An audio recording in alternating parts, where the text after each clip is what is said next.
fire broke out and you had to evacuate, what were your first thoughts? Most of the day I was thinking, I don't want to die this way.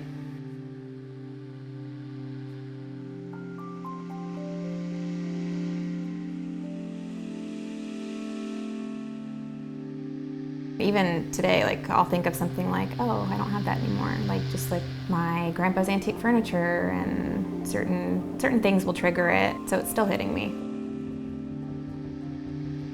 And then the master, which I like because it's dark when I sleep during the day for my night job. I have a little piece of home. The picture of the 2 dogs was taken just a few days before the fire in my backyard in Paradise. It's my mom's dog. You see the resemblance.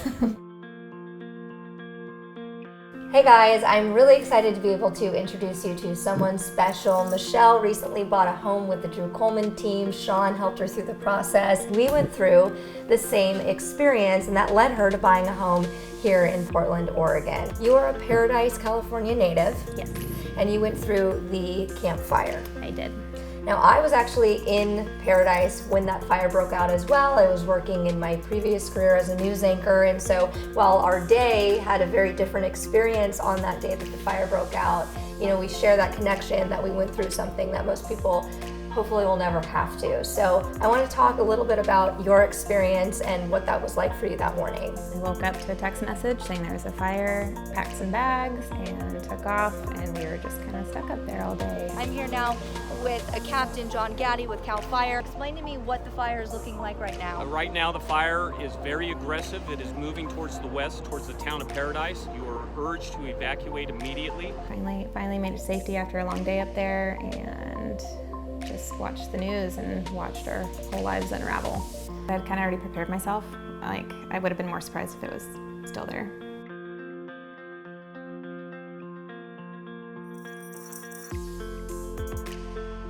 Yeah, driving through once the evacuations were lifted was almost surreal. It felt like a war zone. I mean, it was just no man's land, devastation. I mean, places where you knew there were landmarks, suddenly you almost were disoriented where you were because they weren't there anymore.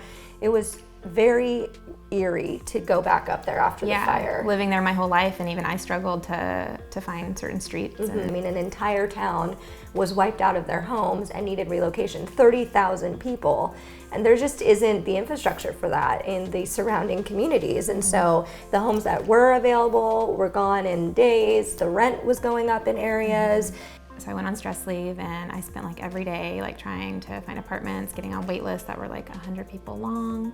Became one thing after another. And one of my best friends from Portland, or best friends from nursing school, she moved up here after nursing school, and she said, come up to Portland.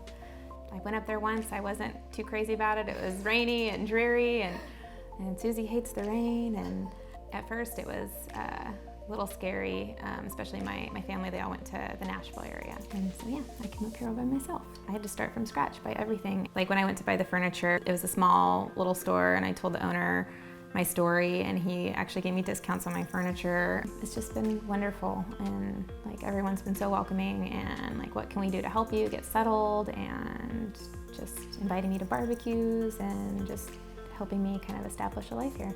Yeah, I actually enjoy working out here, and she hangs out with me and chases the squirrels and eats grass.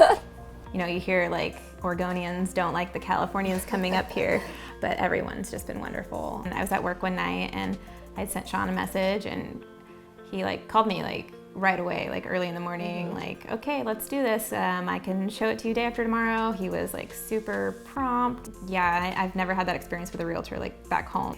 During the negotiations on some of the repairs that needed to be made and stuff, he's like, well, let's go see another house just to give you some perspective, because this house, like what drew me to it is it doesn't look anything like my house in Paradise, but there are just a few little things that just like reminded me of home. And then so he took me to this other house, and he's like, are you getting that same feeling? And I was like, no.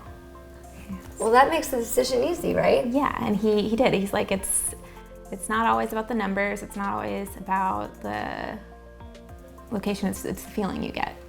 And he's like, does it feel like home? So what does home mean for you now? The word home. Just a sense of feeling that it's mine.